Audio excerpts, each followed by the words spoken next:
Good afternoon, Husky Nation. This is Superintendent Gross coming to you with another 4x4 video.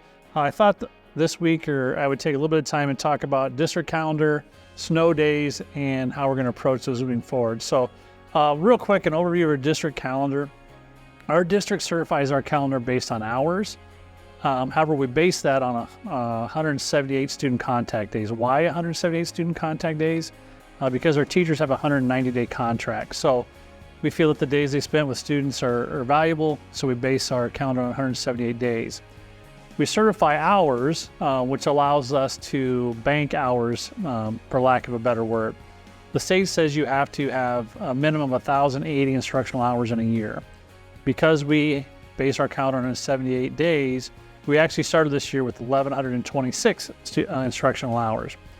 So essentially we started with 46 hours in the bank before the year started that were above the state minimum of 1,080. So what has the impact of snow days had on that? So far this year, we've had 5 full snow days. A couple of those days were shortened days for end of the quarter and a Wednesday. So we've lost 31 and a half hours of instruction, which means we have 14 and a half hours left in the bank, essentially, before we'd have to start making up student contact days. I know there's some questions out there when we talk about snow days, why we don't run on hard surface roads only. And visiting with Ben, and I completely understand just the geographic size of our district and the fact that a lot of our routes are almost all gravel makes it really hard to find locations on hard surface roads that would be safe to direct parents to drop kids off. It's something the district just has not done in the past and not really an appetite to do it now because of those factors. So the third topic I want to talk about is so what does this mean for us long term, knowing we got a lot of winter left? You know, at the time of this video, it's January 18th. I've lived in Iowa long enough to know that there's probably at least 6 weeks of winter left, and the potential of more snow days is probably pretty high. Last year, it didn't happen to us, but in northern Iowa, there were districts that had 12 snow days, and they were going to be making days up well into June. The legislators last spring passed a bill that would allow you to have 5 virtual learning days a year. It's something that we talked about this summer when the law passed, and at that time the decision was made that we wouldn't use those days unless it became apparent that we were going to have to potentially make up student contact days. We're at that point. With only 14 and a half hours left, and as I said, as I'm talking here today, there's a chance of snow tonight, which could impact our ability to have school tomorrow.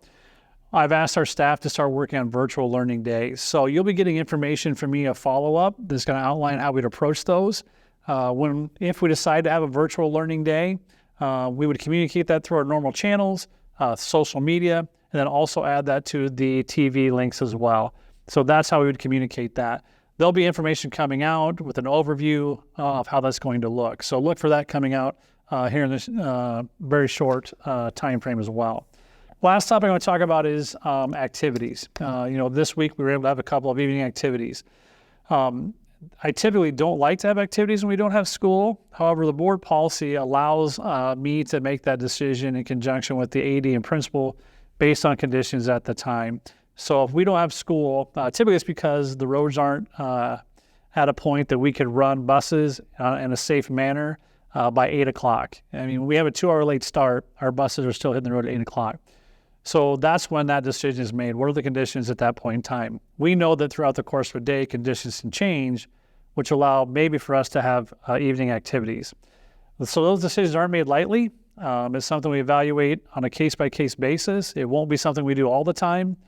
Because of the number of snow days and activities that we canceled and the fact that the other 2 districts that we were working with wanted to come to us this week is why I allowed that to happen. It won't be an every time occurrence. And again, it'll be handled on a case-by-case basis. Hopefully that informs you a little bit about snow days, where we sit with the calendar, and the upcoming virtual learning days. I'd encourage you to look for a letter coming forward with more information about virtual learning days in the near future. Go Huskies.